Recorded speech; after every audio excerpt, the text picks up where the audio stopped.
Nossa mente alerta, o coração bem atento para receber a palavra.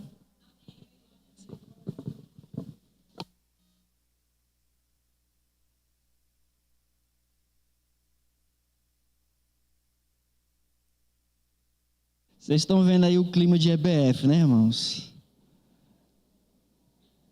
Não sei quantos dos irmãos já tiveram a experiência com EBF, né? Aí você vê como é que é aí as nossas crianças, como elas são cheias de energia, né? É preciso ter muita habilidade para lidar com elas, né, irmãos? E você vê que durante o momento do culto como um todo, elas ficam aqui agitadas, elas não conseguem se concentrar, irmãos. Não é o hábito delas se concentrarem. E aí, se a gente não tiver aquela habilidadezinha de logo conduzi-las na atividade que mais interessa a elas, né? A gente acaba também não fazendo o que nós viemos fazer aqui. Quantos sabem o que vieram fazer aqui hoje à noite? Pode dizer amém? Nós viemos adorar o Senhor. E aí, em meio aos avisos que a Sônia estava dando, eu vi que as crianças estavam se movimentando muito. Eu não sei se você prestou muita atenção nos avisos, foram muito importantes. A vida de oração da igreja na terça-feira, a vida da perseverança da doutrina na quarta-feira. E o congresso de jovens, o congresso que é dirigido pelos jovens, que inicia sábado às 16h, que toda a igreja está convidada. E domingo de manhã teremos EBD normal, irmãos, porque hoje de manhã foi o segundo momento da nossa escola bíblica de férias, né? Por isso você está vendo aí uma quantidade de crianças, vamos dizer assim, fora do comum nosso, né? Então, lembre-se, você que não veio à escola dominical semana passada ou hoje de manhã, domingo que vem continua, né? Para você não faltar. Abra sua Bíblia agora em Romanos capítulo 1. Romanos 1, apenas o verso 16.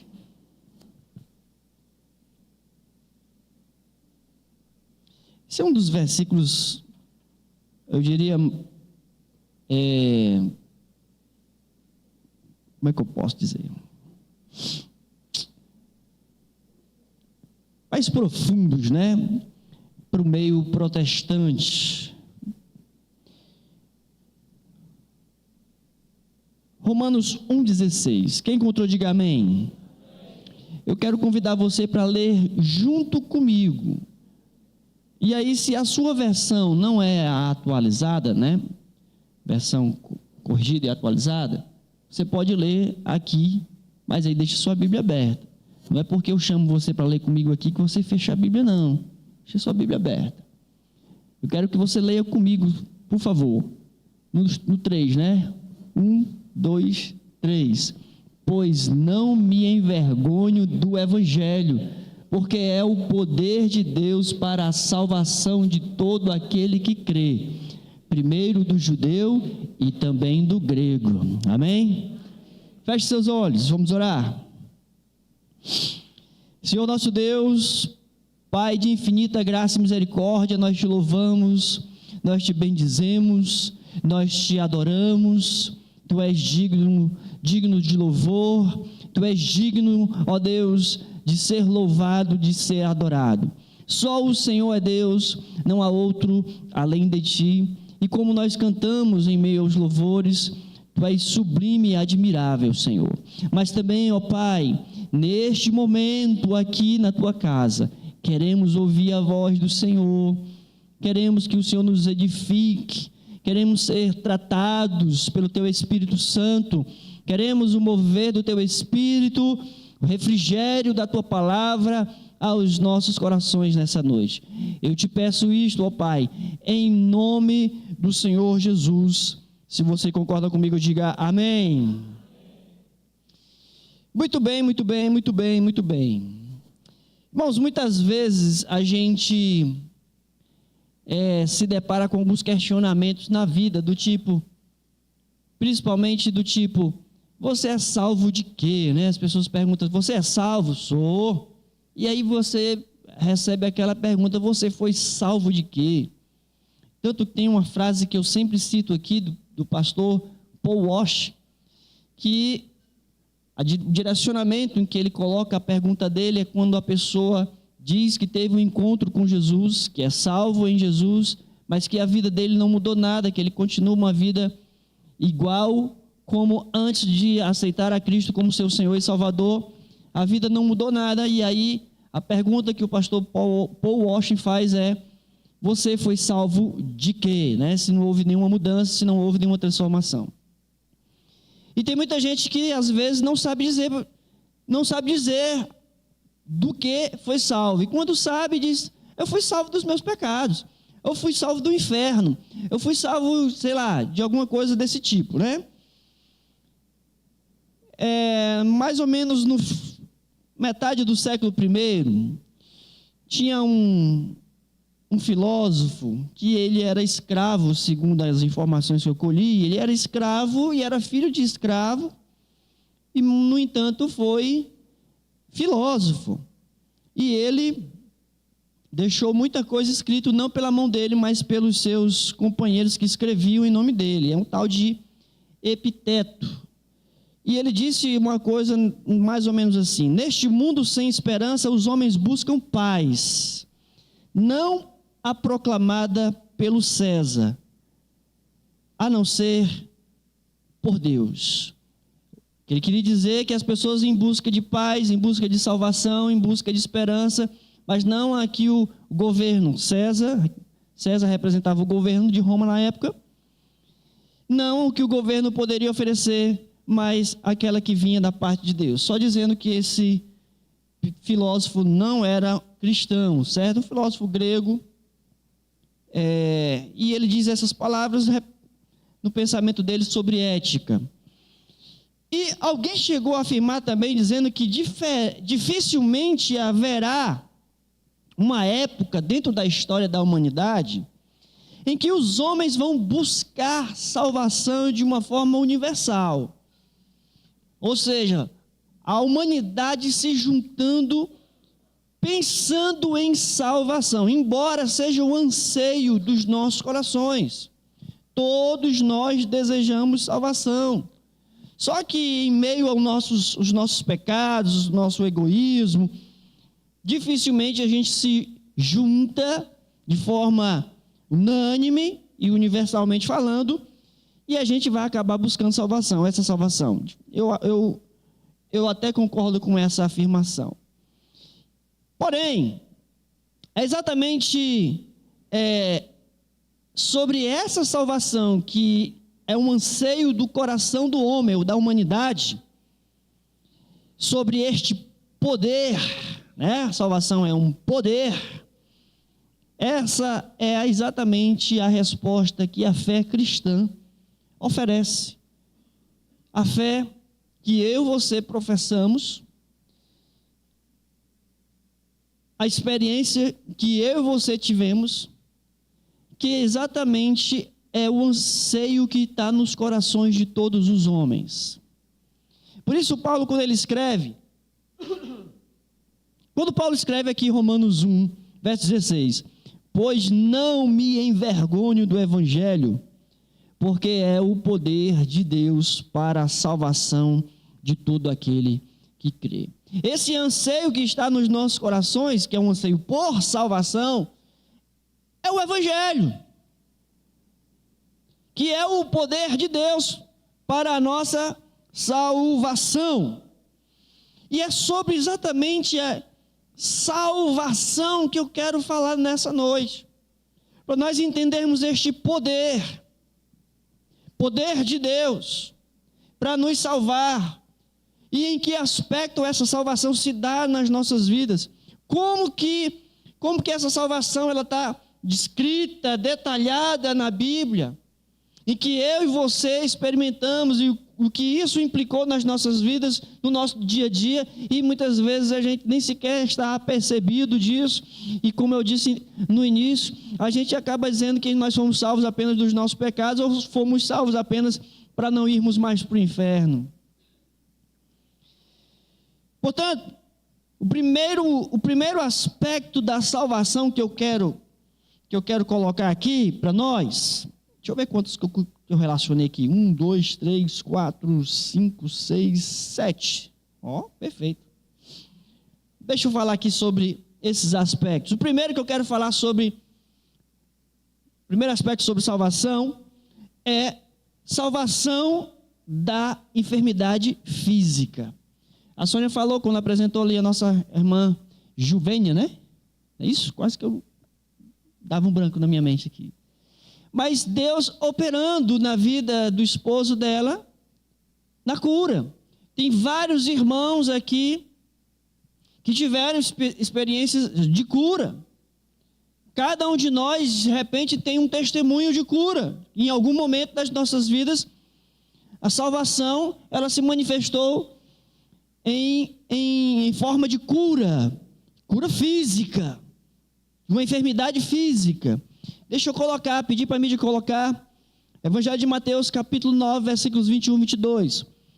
A nossa teologia hoje é uma teologia sistemática, né? Não é basicamente aquela teologia bíblica, mas vai ser uma sistemática. Depois a gente vai ler o 21 e 22, tá bom? Aquela mulher da hemorragia, né? De 12 anos, que sofria com hemorragia, diz o texto de Evangelho de Mateus 9, 21, verso 22 também. Diz assim: porque dizia consigo mesma, a mulher, se eu apenas lhe tocar as vestes, ficarei curada. E ela fez isso. 22. E Jesus, voltando-se e vendo-a, disse: tem bom ânimo, filha, a tua fé te... Mas ela não foi procurando cura? A tua fé te salvou. E desde aquele instante a mulher ficou curada. Sim. Veja como um dos aspectos dentro desse poder de Deus, que se manifesta como salvação nas nossas vidas, a cura ela faz parte da manifestação da salvação nas nossas vidas. Cura das enfermidades físicas. Exatamente aqueles que procuram, né, buscam em Jesus solução para os seus problemas.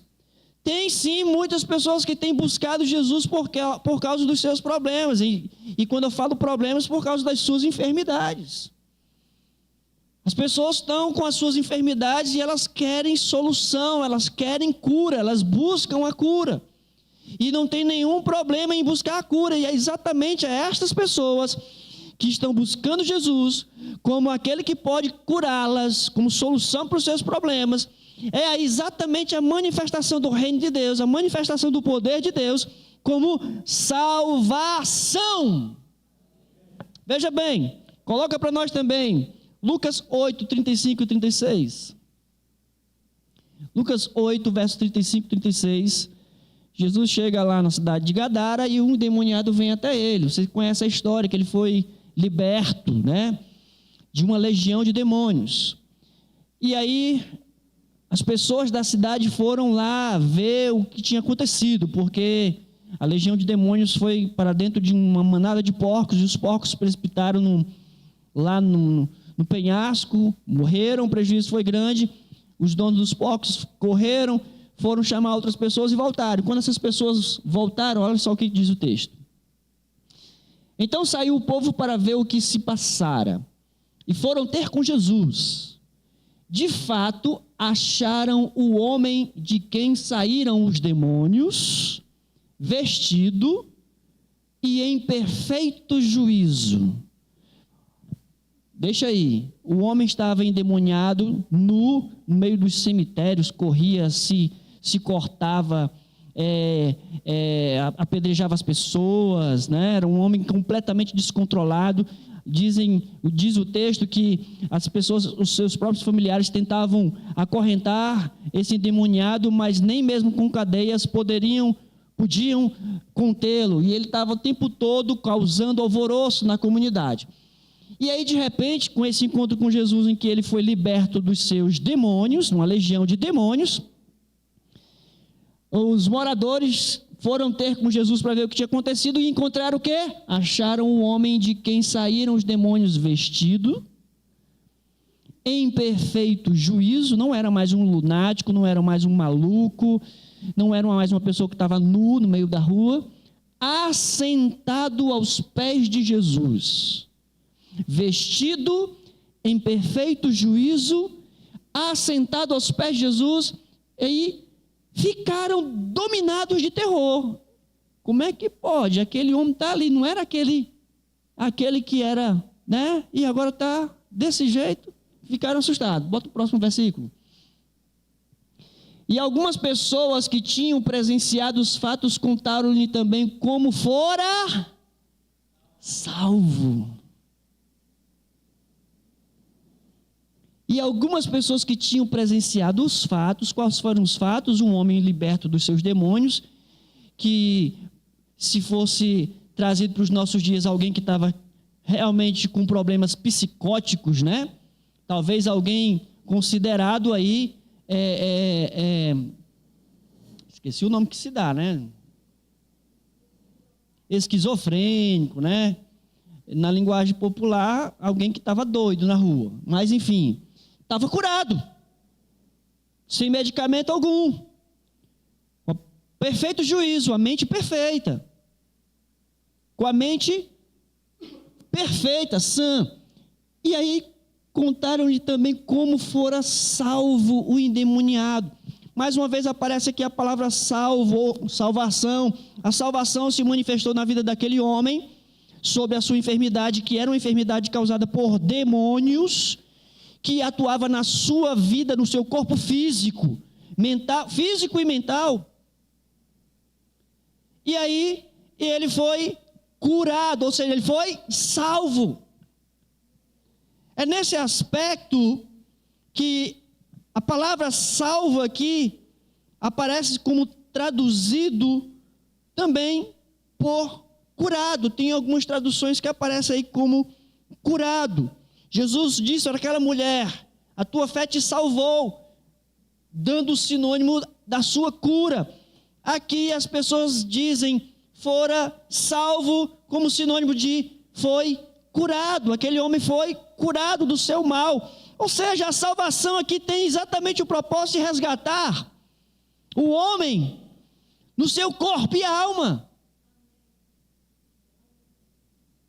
Deus está preocupado também com o seu bem-estar, com a sua saúde. Deus quer lhe salvar também da sua enfermidade física. Quem está me compreendendo diz amém. Salvação vai abranger a cura da enfermidade física. Um outro aspecto, um segundo aspecto que eu quero colocar para você hoje. Salvação, ela significa também salvação do perigo. Olha que coisa interessante. Como assim salvação? Quando eu sou salvo em Cristo Jesus, eu sou salvo, eu sou curado também das minhas enfermidades físicas. Amém. E agora eu sou salvo do perigo? Sim. Somos salvos do perigo. Salvação vai abranger a salvação do perigo. Coloca Mateus 8:25. Você vai compreender isso melhor agora. Mateus 8:25. Como eu falei, vai ser bem sistemático hoje. Os discípulos estavam no barquinho com Jesus, né? A tempestade, Jesus estava dormindo e a tempestade balançou o barco. Mas os discípulos vieram acordá-lo, clamando: Senhor, salva-nos. Senhor, salva-nos. Estamos morrendo, perecemos. Esse foi o clamor dos discípulos dentro do barco. Em meio ao perigo, eles clamaram: salva-nos. Salva-nos de quê? Do perigo. Coloca para nós, só para nós entendermos mais uma vez sobre essa questão que vai envolver a tempestade, o mar revolto. No Evangelho de Mateus, capítulo 14, versículo 30, quando Jesus ficou orando, despediu os discípulos, eles entram no barquinho e vão atravessando o mar os ventos sopram de forma contrária, eles estão sob forte tempestade no meio da madrugada, lá dentro, no meio do mar, e estão lá sem forças. Jesus vem caminhando por sobre as águas, eles ficam assustados, e aí Pedro diz: quem é? E Jesus diz: sou eu, tenho um bom ânimo. Aí Pedro disse: és tu? Diga que eu vá até aí também andando por sobre as águas. E Jesus disse: vem, e ele foi, ele saiu do barco. Mas vamos ver o que aconteceu. Reparando, porém, na força do vento, teve medo. E, começando a submergir, gritou: salva-me. Salva-me, Senhor. Ele ficou com medo. Medo de quê, irmãos? Do perigo. O perigo iminente de afundar naquelas águas. Ou seja, é muito comum em toda a Bíblia, quando a gente vê, e principalmente para hoje já se tornou um excelente símbolo, as tempestades e os naufrágios, né, nas águas, afundando nas águas agitadas, são exatamente símbolos de aflições e perigos do caos da sociedade, de tudo que a gente vive hoje, as coisas, das maldades que nós estamos sujeitos, das inseguranças, dos perigos que nós estamos expostos, tanto no meio social como no meio pessoal, individual. Todos nós estamos expostos. Todo dia ao sair de casa para ir para o trabalho, ou para ir para a escola, ou para ir para a faculdade e voltar. E às vezes quando a gente está exposto em meio a uma situação que realmente dá um risco, dá um perigo mesmo. Só o fato de estar em casa já é perigoso às vezes. Infelizmente, a gente está exposto a esse caos social, esse caos pessoal. É um perigo à nossa volta. E aí a salvação não é que ela vá nos livrar de uma vida das ameaças, né? Irmão, não dá para a gente viver dentro de uma bolha. Você não pode viver dentro de uma bolha. Se você for tomado pelo medo, escravizado pelo medo, se você realmente for dominado pelo medo, aí você realmente não vai viver. Mas o Senhor te chamou para ser livre e para ser vivo, amém, irmãos?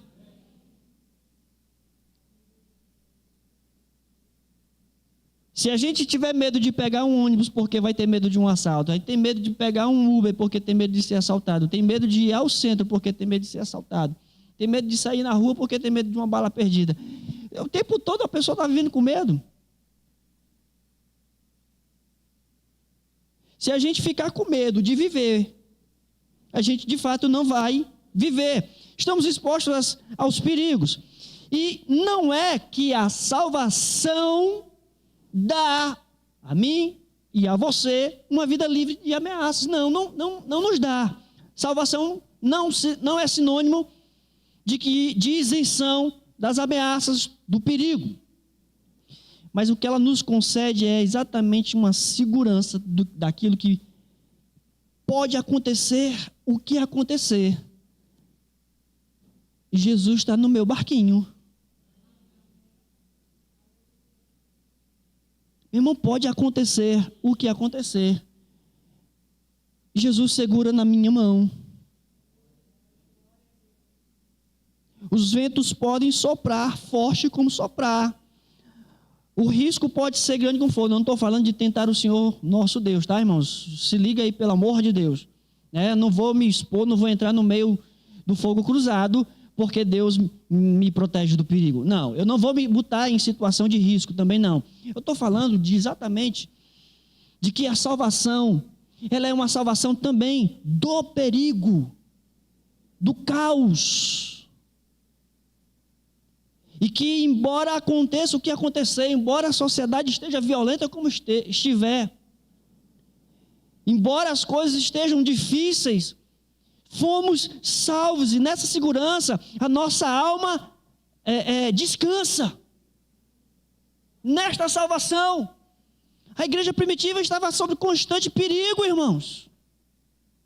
Tinha ninguém tocado não, certo? Embora as reuniões aconteciam em lugares escondidos, né? Na história da igreja você vai ver que muitos dos cristãos se reuniam nas catacumbas de Roma. Já ouviram falar? Eles não estavam lá de peito aberto lá, pode matar, eu sou crente. Não precisa disso, não é? Mas em meio aos perigos, a salvação trazia descanso à alma de cada crente. A salvação aqui torna o crente seguro, independente de qualquer circunstância extrema. Sabe quando Davi diz o seguinte: se estourar a guerra contra mim, ainda assim terei confiança. É exatamente alguém que conhece o significado de salvação neste aspecto, no aspecto do perigo. Irmão, vai em paz.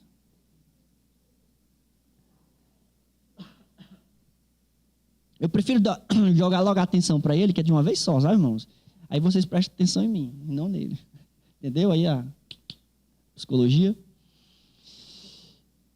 Eu sei que não é só porque é Brasil, não. Claro que existem países mais seguros. Eu sei que é crescente a violência no nosso país. Mas não é por isso que eu vou perder a minha paz, a minha segurança, a minha tranquilidade.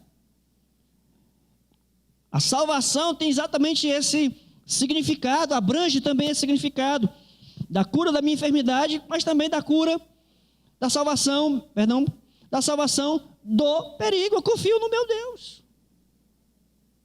É o Deus que fecha a boca do leão, irmãos. Amém? Um terceiro aspecto, mania de olhar o relógio, e o relógio ficou lá em cima.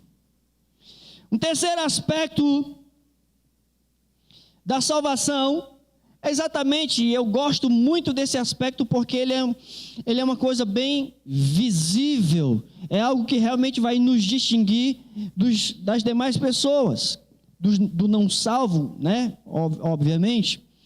A salvação, ela é uma salvação da corrupção da vida. É uma salvação da corrupção da vida. O homem, ele é salvo exatamente de uma geração.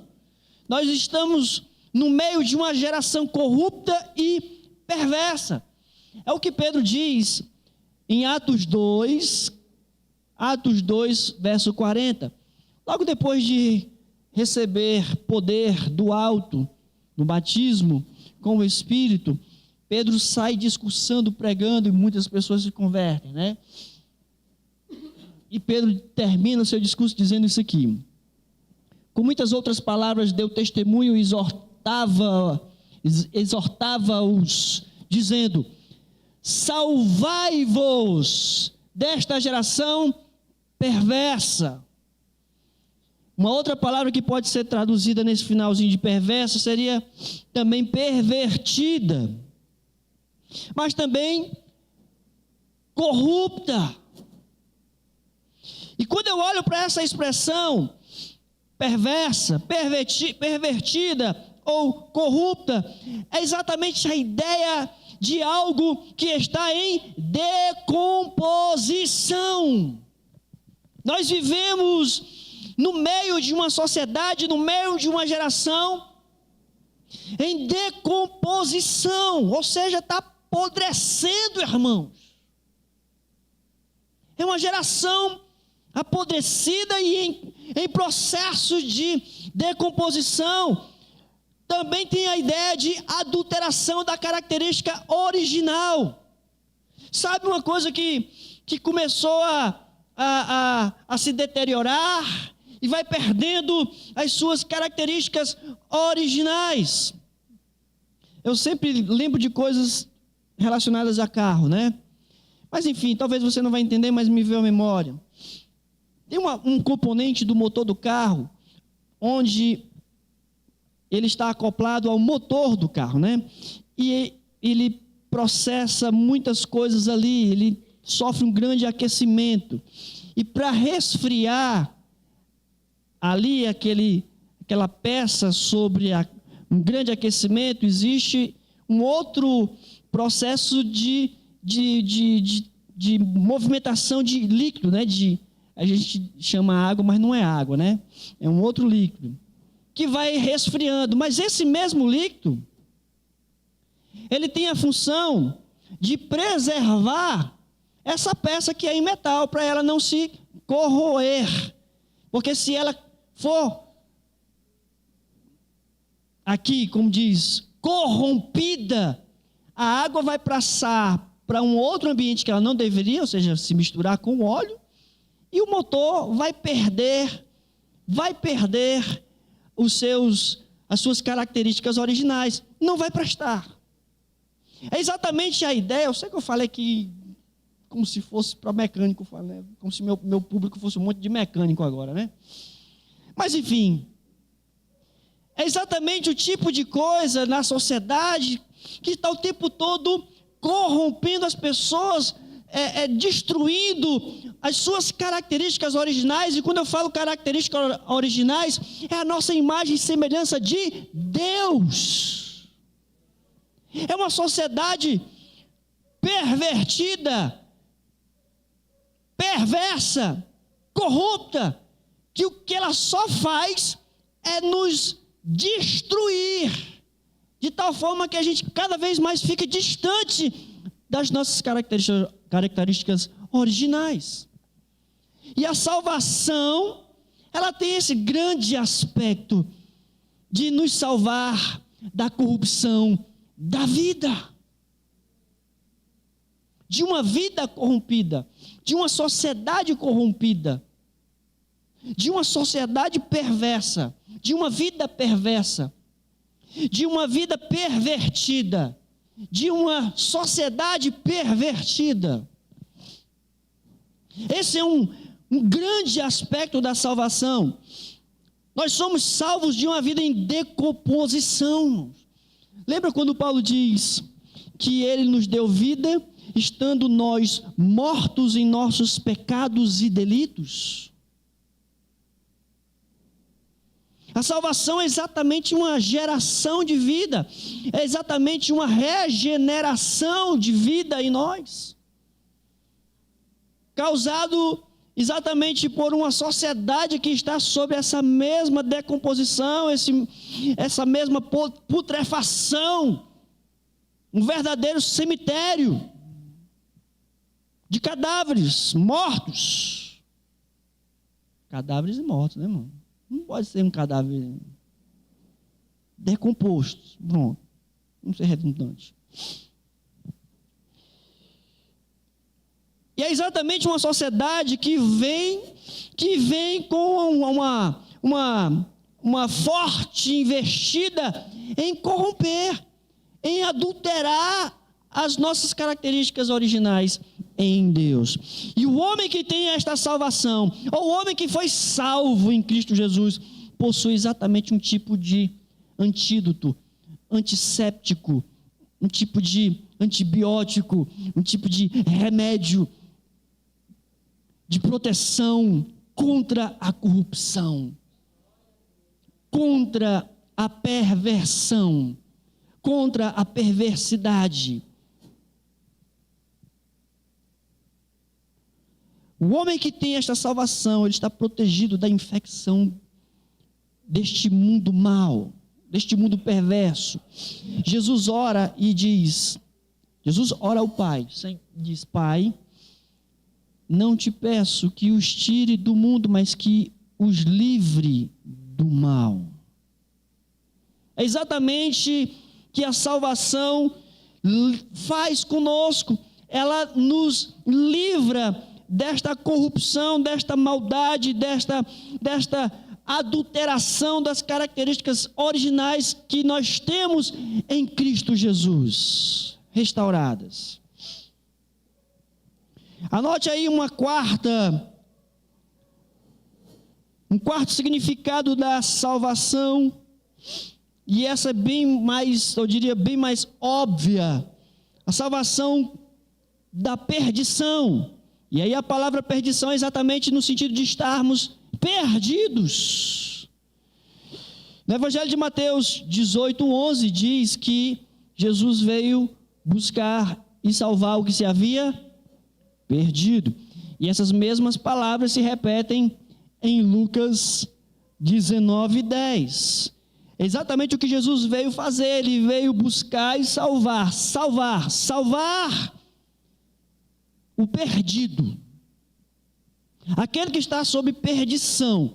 A salvação, ela vai alcançar o perdido. Ela veio exatamente nos salvar da perdição. É uma situação, perdido, é uma situação de desgraça, de ruína, de fracasso. Tem todo esse sinônimo. Sabe quando você está naquela situação de dizer, eu não sei mais o que fazer, a minha vida está de cabeça para baixo, eu não tenho rumo, eu não tenho direção, eu fracassei, eu desisti, eu não aguento mais, desmoronou tudo, a vida não tem mais sentido, Deus me abandonou. Tem gente que nunca teve relacionamento com Deus e ainda diz que Deus o abandonou, quando está na situação de perdido, que não sabe para onde ir. É aquela historinha lá da Alice no País das Maravilhas, perdida, né? Que aparecem os caminhos na frente dela e ela, para onde é que vai isso aqui? Não sei. Para onde é que você quer ir? Também não sei. Está tudo perdido. A pessoa está sem rumo. Está aqui como uma folha seca, como o salmista descreve o ímpio, uma folha seca que o vento dispersa, jogando de um lado para outro. É uma situação de desgraça, é uma situação de ruína. E a salvação vem exatamente tirar-nos dessa perdição, do estado de perdido, e vem nos dar um sentido, nos dar uma direção, nos dar um propósito, uma missão. Eu sei quem sou, sei por que estou aqui, sei para onde vou, sei quem foi que me salvou, sei para onde estou indo, sei qual é o caminho. Lembra quando Tomé que pergunta para o Senhor, Senhor, mostra-nos o caminho, e Jesus disse, ei, eu sou o caminho. Até aquele momento Tomé ainda estava meio perturbado das ideias, né? Estava meio perdido. Estava meio assustado com as informações. E quantos de nós, muitas vezes, em meio às situações adversas, a gente fica meio perdido. E quantas pessoas estão perdidas? Quantas pessoas não sabem o que fazer em situações bem complicadas que a vida nos submete? A salvação exatamente vem nos resgatar da perdição, da desgraça, da ruína, do fracasso. O não salvo é exatamente uma pessoa que se acha extraviada no caminho, que acha ali, se vê como um errante, um caminho que parece que só conduz à morte. Como as pessoas de testa oleosa, e quando eu digo testa oleosa, que se acham mente brilhante, elas dizem, né? Para que estudar se o futuro é morte? As pessoas acham que o fim é a morte, então qualquer caminho vai levar à morte, o fim é a morte.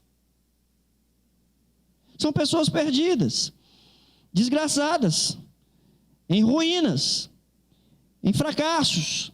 Já o homem salvo, ele é alguém que encontrou o caminho, foi posto no caminho. Eu diria que é melhor dizer que foi posto no caminho. Como o salmista diz, né? Eu estava num tremendal de lama, ou seja, um charco de lodo, um fundo do poço, em ruínas, e o Senhor me resgatou de lá, me firmou os pés na rocha e me fez andar. É exatamente o que a salvação nos faz.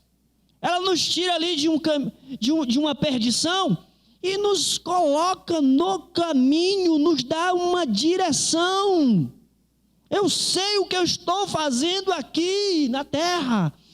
O meu plano, né, o plano de Deus para mim, o meu propósito, a minha visão de viver, razão de viver.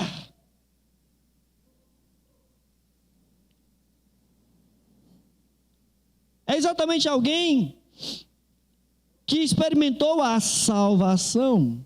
Deixa eu correr, que nós temos mais 3 ainda. Um outro aspecto da salvação, e é esse, talvez você saiba, é nos libertar do pecado. E isso é maravilhoso. Bota o Evangelho de Mateus 1, 21. Mateus 1, 21. Quando o evangelista Mateus está falando sobre Jesus, no capítulo 1, ele vem com a genealogia e já coloca Jesus ali como o Salvador, o Libertador, dentro dessa genealogia. E aí ele descreve, inclusive, o nascimento de Jesus. E diz o anjo, Maria, ela dará à luz um filho, e lhe porás o nome de Jesus, porque ele salvará o seu povo dos seus pecados, ou dos pecados deles. Não, o anjo não disse, ele salvará o seu povo do Império Romano. Não, ele não falou isso. Ele salvará o seu povo dos seus pecados. Mais adiante, Jesus disse que todos são pecadores e, portanto, quem peca é escravo do pecado. Então, o homem ele é exatamente o escravo do pecado. Todos, Paulo diz, todos pecaram, destituídos estão da glória de Deus. O homem ele é um escravo do pecado. E esse pecado é um senhor do qual nós não podemos escapar. E na qualidade de escravos, não sei nem se eu posso dizer qualidade, mas eu estou fazendo você entender que na condição de escravos, nós estamos privados da liberdade. Escravo não tem liberdade. Ele não faz o que é da sua vontade, mas senão a vontade do seu Senhor. Ele está submetido a um Senhor que ele tem como propriedade, alguém que diz, você é meu, você me pertence, e eu dou as ordens e você deve obedecê-las. É assim que o pecado faz. É assim que o pecado age na vida das pessoas, ou na vida de quem não foi salvo, de quem não é salvo. A salvação ela vem exatamente como um processo de libertação, salvação dos pecados. É como que um paciente que consegue diagnosticar a enfermidade. O camarada sabe dizer assim, rapaz, eu estou com uma crise de gastrite enorme, está doendo muito, e eu sinto dores que vêm daqui, vai para acolá, e eu já estou sentindo uns calafrios, mas a pessoa sabe descrever, sabe o que tem, até é gastrite, é sim uma crise aqui enorme em mim, mas eu não sei o remédio para isso. Já tomei omeprazol, pantoprazol, eu não sei mais o que fazer. Não para, a dor continua.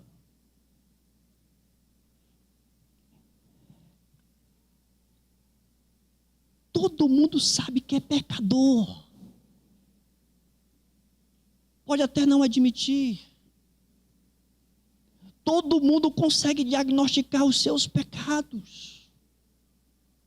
Mesmo que às vezes não consiga expô-lo em público. Mas lá no íntimo a pessoa sabe, puxa, não queria ter feito isso, acho que é errado. Mas eu fiz. E de repente chega até a dizer, eu não sei o remédio. Ou negligencia o remédio quando lhe é proposto. E o remédio que eu estou falando é a salvação, é o sangue de Jesus. Ai, ai, ai. Então a salvação em Cristo Jesus é exatamente aquele poder libertador de um sistema tirano chamado pecado. Só tem uma forma de nós não vivermos sob o jugo do pecado, irmãos, é sermos salvos em Cristo Jesus. Do contrário, a gente vai continuar debaixo desse Senhor tirano, nos impondo a atividades, a ações que conduzem à morte. Pois o salário do pecado é a morte. Você entende sobre a extensão da salvação? Você consegue compreender a extensão da salvação quando alguém lhe perguntar: você foi salvo de quê? O que é a salvação mesmo, que você tanto fala que é salvo? Você se considera uma pessoa salva agora, entendendo toda a abrangência da salvação na vida de uma pessoa? Um sexto aspecto, coloca para nós Romanos 5:9, eu acho essa parte maravilhosa, tudo é maravilhoso, né? Romanos 5:9, quando Paulo diz que nós fomos justificados, depois ele descreve o processo dessa justificação e ele afirma isso aqui: logo muito mais agora sendo justificados pelo sangue, o sangue de Jesus, seremos por ele salvos. Salvo de quê, irmãos? Da ira, do juízo de Deus. E às vezes a gente ignora isso, né? Como se Deus não fosse nos chamar para uma prestação de contas. Se neste mundo aqui a gente entende que existe uma leizinha moral dentro de cada um de nós que exige de forma inflexível, de uma forma implacável, que a pessoa que fez tem que pagar, a gente sempre exige isso. O mundo exige isso. Inevitavelmente na fé cristã também tem essa inevitável, né, exigência, um elemento do juízo de Deus, a ira de Deus. E a salvação, ela vem nesse aspecto maravilhoso, somos salvos da ira de Deus. Outro dia a Denise chegou para mim e disse: amor, eu tenho uma notícia não muito legal para ti, mas está tudo certo. Uma pessoa encostou no para-choque do carro, bateu. Não, mas tudo bem, só fez um arranhãozinho lá, bobo, não sei o que. Eu deixei para lá, mas ele disse que se precisar de alguma coisa ele paga. Eu disse: deixa eu olhar lá. Aí eu olhei e, de fato, arranhou um pouco, trincou um pouco a pintura de um para-choque que já estava arranhado do outro lado. Ela disse: afundou aqui também, não sei o que. Eu disse: tá, liga para ele e diz para ele o seguinte, que ele pode reparar com R$100 do para-choque. Mas amor, deixa para lá, o para-choque não já estava arranhado? Se ele não pagar não tem problema, mas eu exijo reparação. Todo mundo tem essa sensação, esse negócio de que, mesmo que no nosso caso aqui, podia deixar para lá, né? Podia deixar para lá. Mas ele bateu. Ele cometeu uma infração. Ele cometeu uma lesão num patrimônio meu, que já estava danificado. Bateram em ti também, né? Tá lembrando, né? E aí você quer reparação. É uma coisa que está dentro de nós queremos reparação. Existem coisas que a gente vai deixando para lá, mas você que pensa: fulano devia pagar isso aqui, foi ele que quebrou. Devia reparar, eu estou falando só em coisas materiais, imagine em outras, né? Quando a gente exige um pedido de desculpa, exige uma retratação, exige uma série de coisas. É algo que realmente é inflexível, algo que é implacável. A pessoa quer um tipo de reparação. Acredite, Deus também vai exigir reparação. E é o sangue de Jesus quem nos salva da ira vindoura. É o sangue de Jesus que nos salva da ira vindoura, ou melhor, da ira de Deus. Sem a salvação em Cristo, ou a salvação que Cristo traz, que Cristo nos dá, a única possibilidade para o homem é condenação. Sem o sangue de Cristo, sem a justificação no sangue de Cristo, o que nos resta é condenação, irmão. Vai ter que pagar. Vai ter que pagar. E essa salvação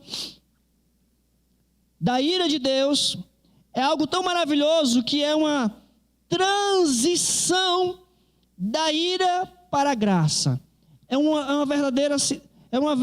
Você é transportado de uma situação de condenação, debaixo da ira, para uma condenação para uma situação de justo, alguém que não deve mais nada, debaixo da graça de Deus. Isso é salvação. Salvação da ira. É uma transformação tanto de posição quanto de experiência. Adorei isso aqui. O que é essa transformação da posição? Nós saímos da posição de condenados para a condição de justos.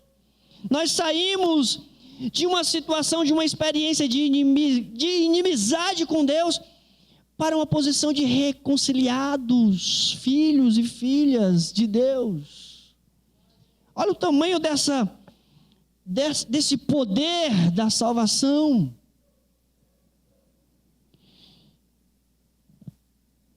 Tudo isso é salvação.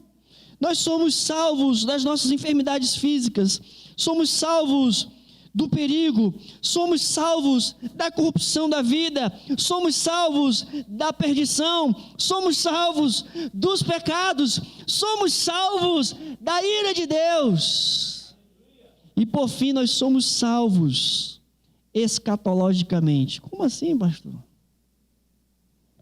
Porque nós estamos sendo salvos, ela vai se completar lá na glória. E eu aguardo esse momento. Sabe quando nós estávamos cantando aqui o louvor, né? Que eu não sei a letra, mas eu estava ali, aquele momento que você vai encontrar com Cristo, vai ver o rosto de Cristo. Não teve como é a letra, né? Canta um pedacinho aí.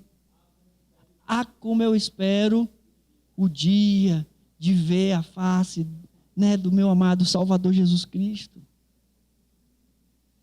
Estamos sendo salvos até aquele grande dia.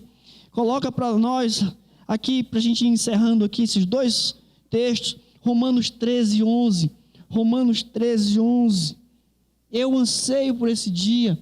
Paulo diz, e digo isto a vós outros, que conheceis o tempo. Irmão, o tempo está estranho.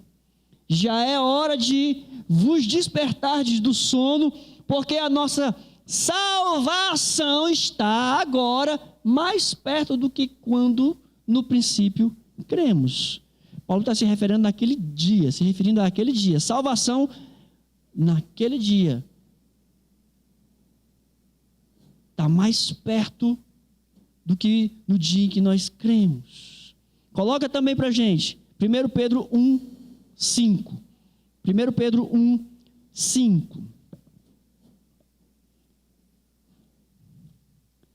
Na experiência da regeneração que Pedro fala, ele diz, na qual que sois guardados pelo poder de Deus mediante a fé para a salvação preparada para revelar-se no último tempo. É a mesma coisa.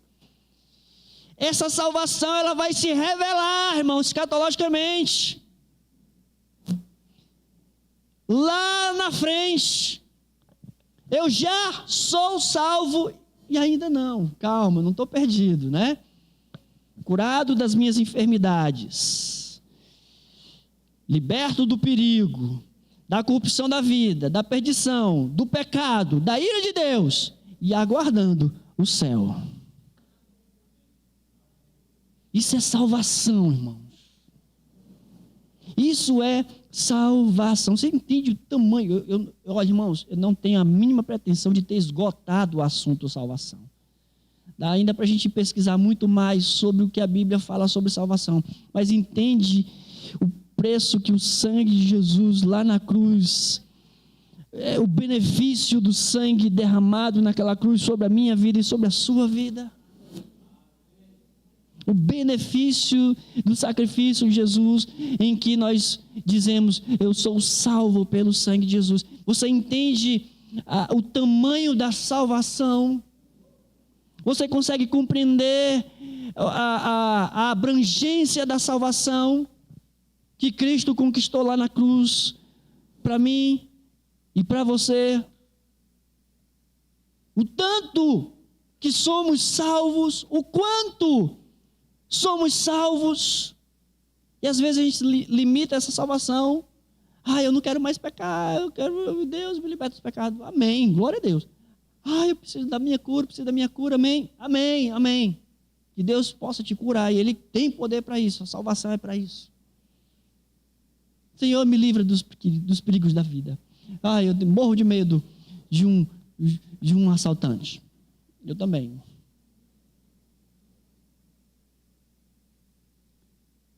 Mas, irmão, é tudo isso e um pouco mais que ainda vai se revelar. Pouco mais que ainda vai se revelar. É nesse aspecto que eu quero te convidar a celebrar a salvação de pé comigo nessa noite. Fique de pé em nome de Jesus. Eu quero chamar o ministério de louvor. Aleluia.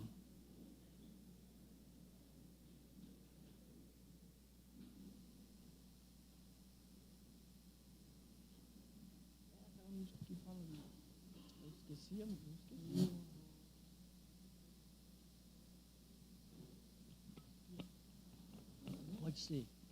Não era não, pode ser. É impressionante, eu esqueci a canção, mas o Levi me deu uma ótima ideia aqui. É sobre salvação, irmão, que eu quero que você compreenda nessa noite. É sobre o poder da salvação. E aí, enquanto nós celebramos a Deus esta salvação, eu desafio você a clamar. Está sob perigo? Clame. Você está sentindo as águas tumultuarem, a tempestade mais forte? Clame. Você está sentindo aí as enfermidades lhe incomodando? Faça como a mulher do fluxo de sangue, se eu apenas lhe tocar as vestes. Clame. Mova-se. Mova-se no mundo espiritual, na atmosfera espiritual. Simplesmente nesse momento, mova-se espiritualmente falando. Não espere que eu empurre você. Simplesmente, se você está lá, pastor, estou perdido, perdidinho, faça como o salmista, clame ao Senhor, Ele te tira de um fundo do poço, tremendal de lama, e vai firmar os teus pés sobre a rocha. Hoje tem solução para você. Hoje tem esperança para você. Isso é salvação. Hoje tem rumo para a tua vida. Isto é salvação. Hoje tem resposta, tem cura. Hoje tem reconciliação com Deus para você. Isto é salvação no sangue de Jesus. Apenas clame ao Senhor. Louvado seja Deus.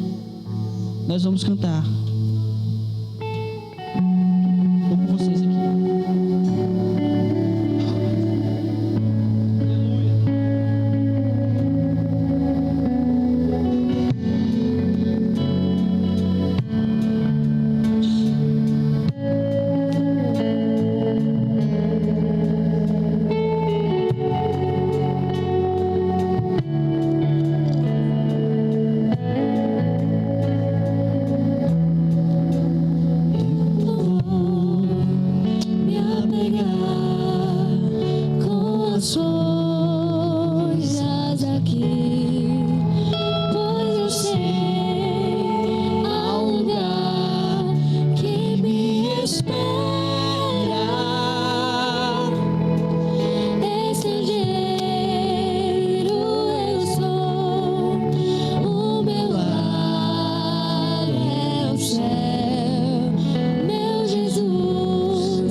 Jesus. Eu não vou me apegar com as coisas aqui, pois eu sei Existe um lugar que me espera. Estrangeiro eu sou, o meu lar é o céu. Meu Jesus, vem buscar a sua noiva. Ele virá num piscar de olhar. Quem estiver pronto com ele irá. Na sua glória com ele morar. Ele vem, não mais tristeza, não mais temor. Junto com os anjos cantar eu vou. Digo é o cordeiro que se entregou. Ele vem.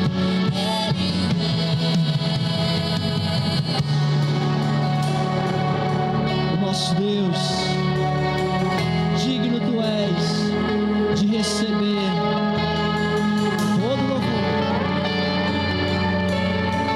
Vamos cantar, então vem. Senhor, o nosso Deus, digno tu és de receber todo louvor. Vamos cantar então vem. Mais uma vez. Tu és Senhor, o nosso Deus, digno tu és de receber todo louvor. Vamos clamar então Vamos cantar mais forte.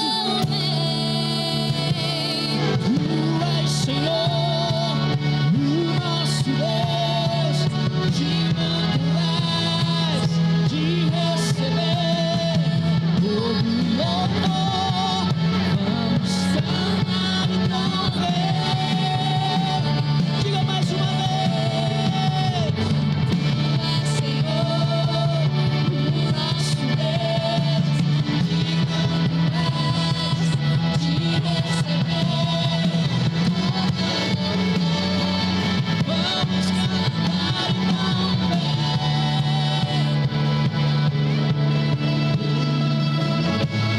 Só de olhar, quem estiver pronto com ele Aleluia. na sua glória com ele morar. Ele vem, Maranata, vem Senhor Jesus. não mais tristeza, não mais temor. Junto com os anjos cantar eu vou. Diga ao cordeiro que se entregou. Ele vem. Feche os seus olhos.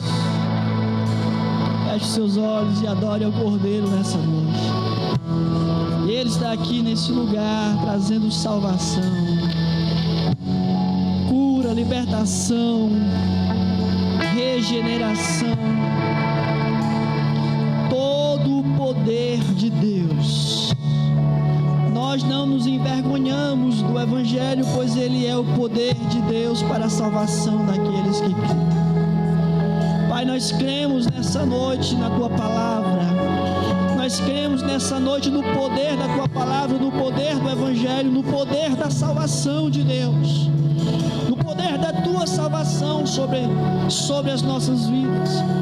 Ó Pai, portanto, ó Deus, nós clamamos nesse momento, cura as enfermidades, em Teu nome, Senhor, pela fé, nós repreendemos todas as enfermidades nesse momento. Traz a cura agora sobre o Teu povo. Restaura a saúde, Senhor, sobre os enfermos. enfermos pelo poder da tua salvação.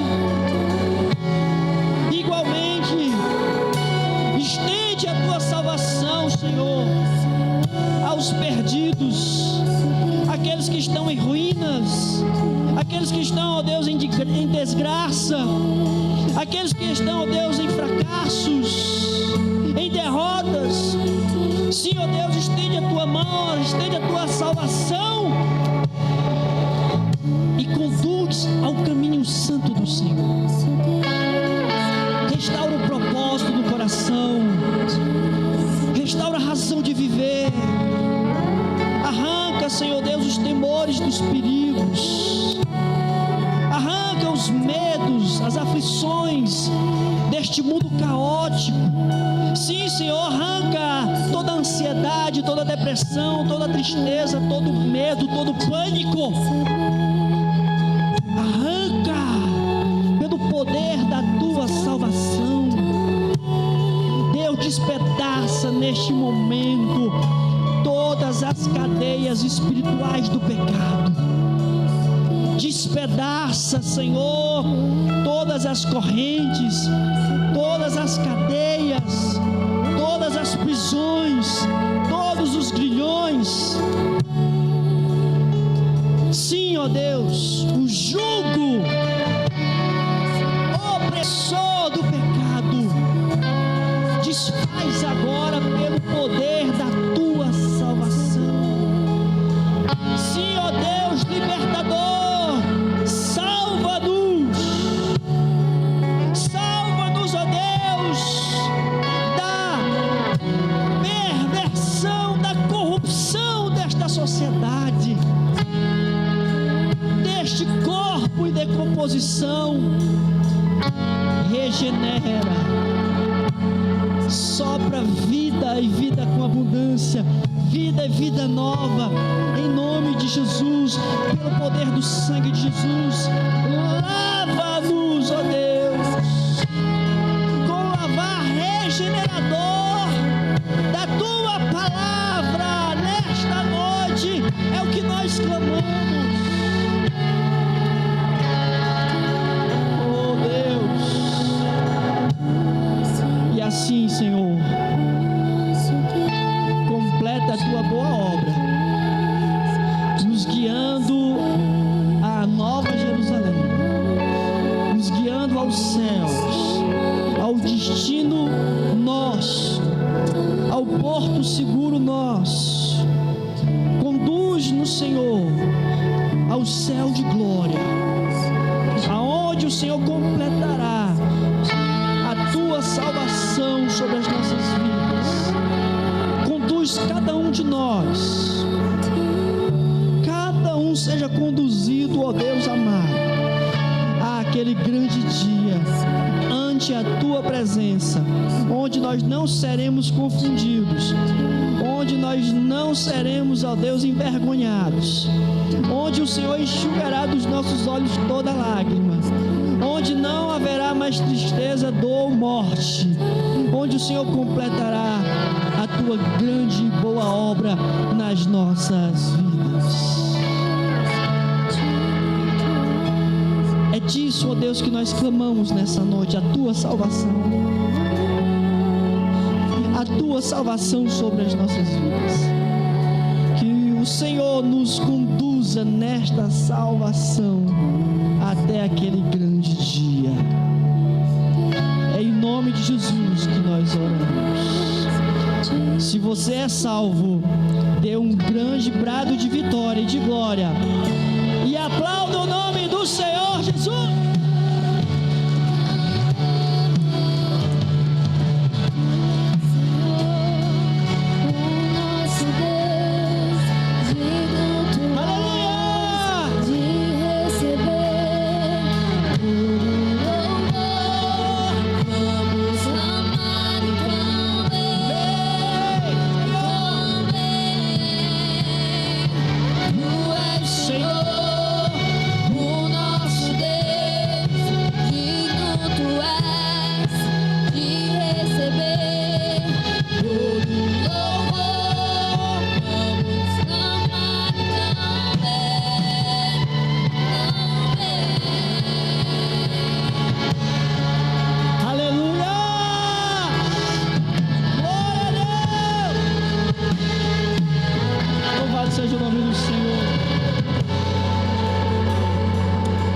Louvado seja o teu santo nome, ó Deus.